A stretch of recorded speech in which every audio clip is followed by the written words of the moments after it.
Assalamualaikum warahmatullahi wabarakatuh. Salam budaya, salam sejahtera, rahayu, rahayu, rahayu.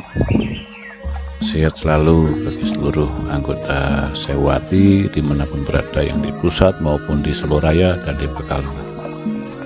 Monggo kita ngobrol-ngobrol sambil ngopi dan rokokan.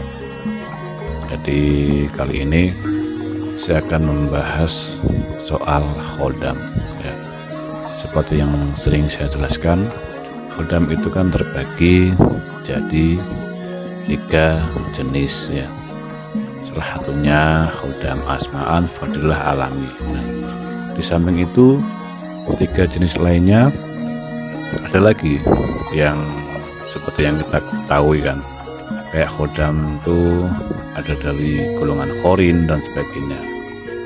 Kenapa saya bahas ini ya? Jadi rekan-rekan yang memiliki benda yang berkhodam yang di rumah, supaya lebih mantap lagi memegang bendanya, supaya tidak terpengaruh hal-hal yang menimbulkan kontroversi dalam hati kalian, atau mungkin dalam hati bertanya, ataukah ini salah, ataukah ini musyrik, ataukah ini syirik. Nah, ya, seperti itu ya. Mungkin dalam hati kecil kalian ada yang seperti itu ya, mungkin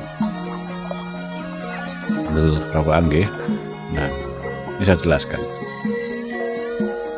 Seperti Anda ketahui, khodam terdiri dari 3 jenis yang memiliki sifat berbeda. Proses datangnya khodam pun berbeda-beda. Jadi dosa atau tidak, jika Anda memiliki khodam, sangat tergantung proses datangnya khodam itu sendiri. Jika khodam tersebut dari golongan malaikat dan khorin, maka tidak ada alasan untuk memvonis Anda dosa, karena sesungguhnya kehadiran malaikat dan khorin atas kehendak Tuhan, kehendak Allah. Jika jin mengikuti Anda karena jin tersebut cinta atau mengagumi Anda, maka Anda pun tidak bisa dianggap berdosa, karena kedatangannya jin tersebut bukan atas keinginan Anda. Nah, jadi seperti itu ya. Misalnya ada sosok jin yang ikut kita ya, mungkin orang awam belum khodam ya, kita tidak bisa dianggap kita dosa ya, karena kita tidak pernah meminta dia untuk ada, karena dia ada untuk kita, karena dia sangat cinta sama kita, dia kagum sama kita, sehingga dia menjaga kita. Itu hukumnya tidak berdosa ya. Namun jika khodam jin membantu karena mengerjakan sihir, belajar ilmu hitam, atau mengadakan perjanjian dengan jin, maka itu sudah pasti dosa. Artinya jin itu bisa membuat kita dosa selama prosesnya yaitu kita inginkan.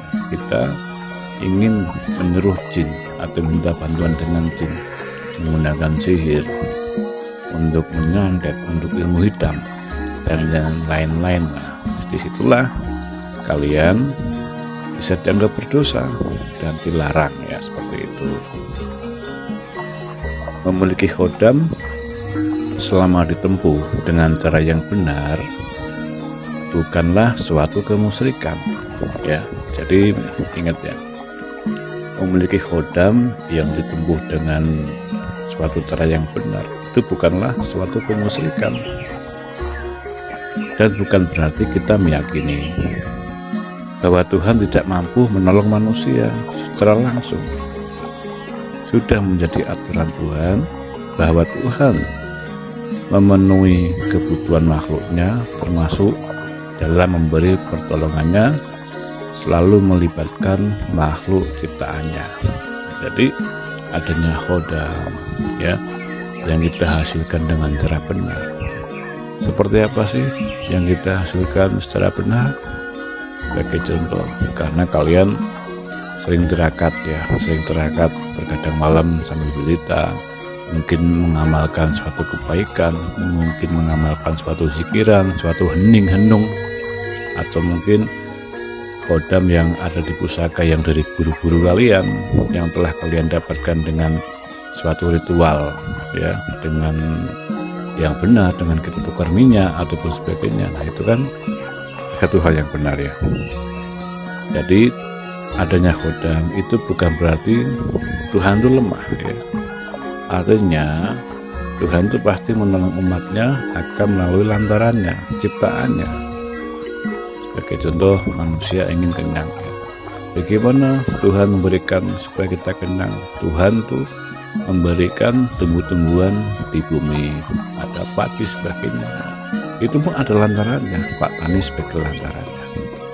Nah begitu pula dengan khodam-khodam yang telah kalian dapatkan. Ada lagi sebagai contoh, kita semua yakin malaikat ratib ya, ratib itu sebagai contoh meyakini mereka ratib dan atib yang bertugas mencatat ya setiap amal baik buruk manusia. Mereka diyakini berada di bahu kanan dan kiri. Setiap manusia dengan adanya malaikat ini bukan berarti kita meyakini Allah kurang kuasa ya, atau Tuhan tuh repot mengurus manusia. Bukan seperti itu konsepnya ya. Sehingga menciptakan malaikat sebagai pembantu meringankan tugas Tuhan. Jadi malaikat, jin sebagainya itu ya termasuk proses alam yang diciptakan Allah untuk meringankan Allah. Jadi seperti itu. Mungkin sampai di sini dulu ya, sedikit obrolan soal khodam. Semoga sedikit obrolan ini menambah wawasan pengetahuan kalian semuanya. Tetap semangat, rahayu, rahayu, rahayu, salam sejahtera, salam sewati. Assalamualaikum warahmatullahi wabarakatuh.